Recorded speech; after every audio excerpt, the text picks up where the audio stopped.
Bonjour, bonsoir, bienvenue à tous et à toutes. Je suis content de vous retrouver pour un nouveau direct. Aujourd'hui, on va parler de surpoids, d'obésité et on est vraiment chanceux parce que je ne vais pas vous parler de ça moi tout seul.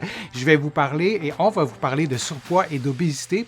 Et on a la chance d'avoir deux médecins, la mère et la fille, Daniel Perrault, donc docteur Daniel Perrault et docteur Jessica Perrault-Bishop. Je suis vraiment content de faire ce direct avec vous. On fait un ABC de la chirurgie bariatrique. C'est quoi au juste? On va démythifier un peu cette intervention-là. Alors, Daniel ou Jessica, vous pouvez peut-être commenter de ce que la photo que Ouais. vous voyez, entre autres, c'est quoi au juste cette Ben voilà. chirurgie-là? Alors, la chirurgie bariatrique vise à changer un petit peu le parcours de vos de estomac et intestin. J'en parle dans une seconde. Il y a eu une évolution énorme depuis les années 50. Maintenant, on procède par ce qu'on appelle la laparoscopie. Puis vous avez vu les incisions dans l'abdomen. On prend des instruments et ce qui permet de faire le travail. Et il y en a plusieurs qui se disent, mon Dieu, c'est affreux, il y a beaucoup d'effets secondaires ou enfin il y a des complications. En fait, si vous choisissez les bons patients, vous avez un bon soin préopératoire et post-opératoire, cette chirurgie-là ne donne pas plus de problèmes et en donne même moins que de faire une chirurgie pour enlever la vésicule biliaire ou bien faire un remplacement de la hanche.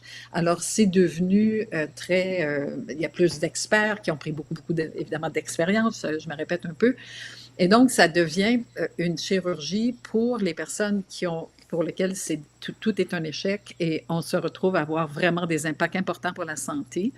Et là, si on regarde, c'est quoi les principes de base? Pourquoi vous voulez toucher votre estomac ou les intestins? C'est que ce qu'on cherche à faire, c'était, du moins au début, là, c'est de dire, OK, on va rétrécir du 2/3 l'estomac. Comme ça, la personne va avoir un sentiment de satiété rapidement parce qu'elle a juste un petit estomac.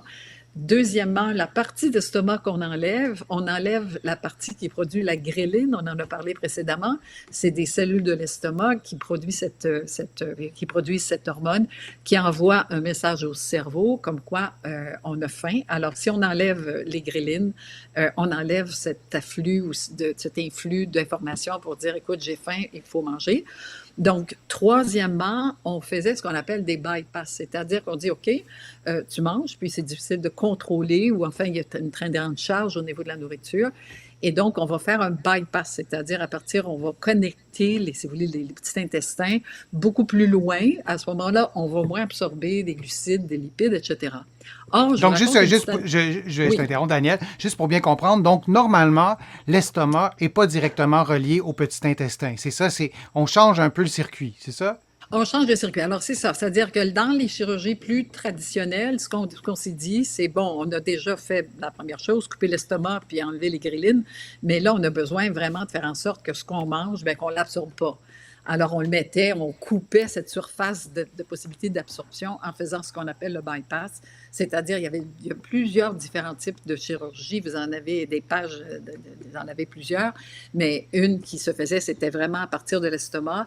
Au lieu de le faire passer tout au long de l'intestin, ben on déviait, puis on allait chercher une autre partie des intestins pour le mettre directement, en fait, plus loin pour pas qu'on absorbe les aliments. Il y a une Avant, technique aussi de sleeve qui est intéressante. voilà. Alors, c'est justement là, la technique de sleeve, c'est la plus populaire et la plus pratiquée à travers le monde.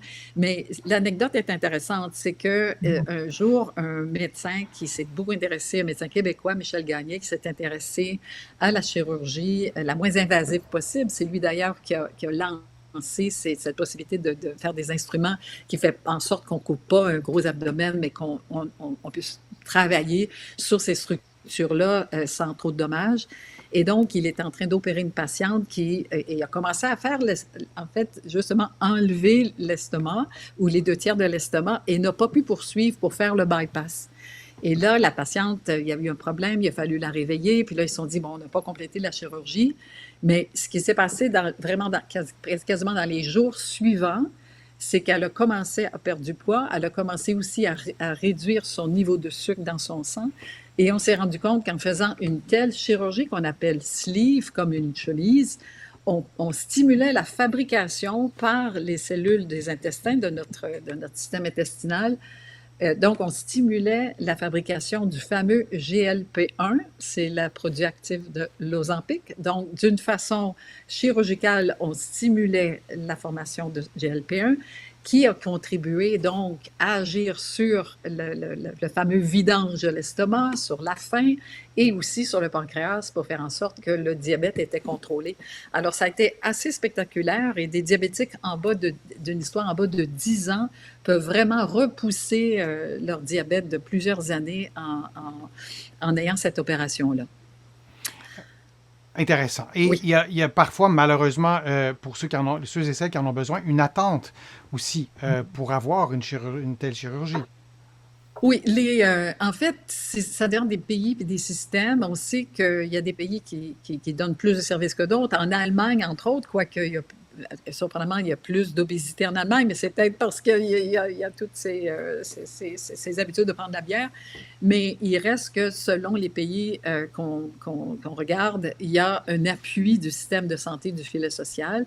Au Québec, il faut attendre 2 ans, 3 ans avant de pouvoir avoir cette opération-là avec l'équipe. Et puis du côté, par contre, vous avez le développement de cliniques privées qui vous permet aussi d'avoir accès. Mais c'est sûr que quelqu'un qui attend 2 ou 3 ans, remarquez qu'avant, c'était quand même 5 ans, mais de plus en plus, avec la pandémie ou l'explosion de cas d'obésité pour lequel il n'y a rien qui marche, on se retrouve à faire cette chirurgie-là.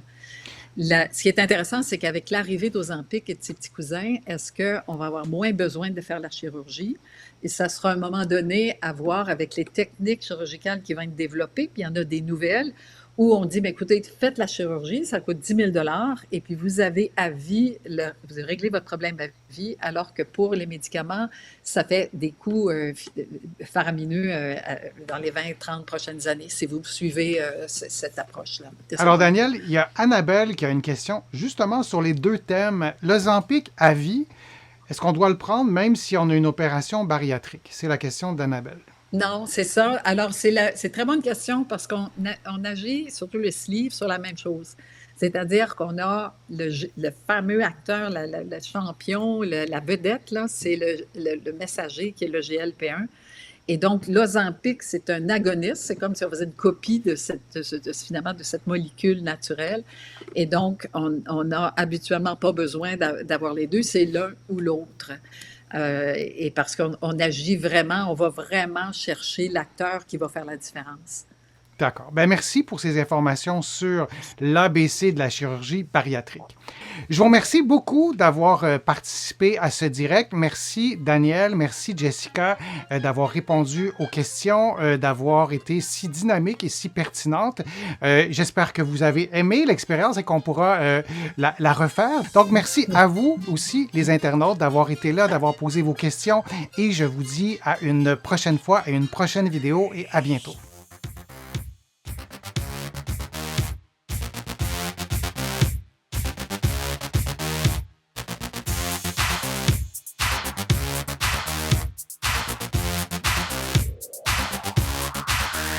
Shh.